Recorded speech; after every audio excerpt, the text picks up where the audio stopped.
Surgeons are getting some high-tech help to help patients heal, and it's all part of a pilot study. And health anchor Liz Bonus is here to explain how it's all working. Liz.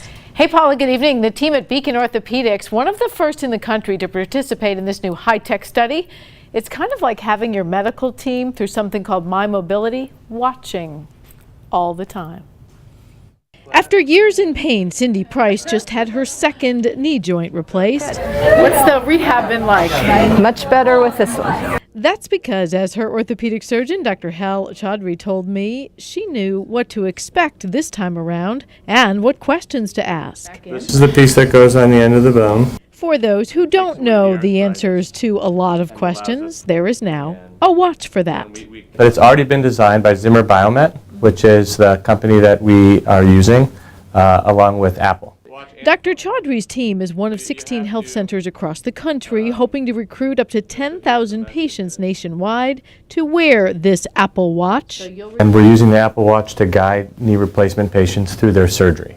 As part of a pilot study, patients are given a temporary watch and video instruction on how to use it with their phone. So they would get that in the mail and start wearing it, and we'll use that watch to prompt them, to educate them both pre-op, monitor their post-operative progress, and then we get to communicate with them in real time.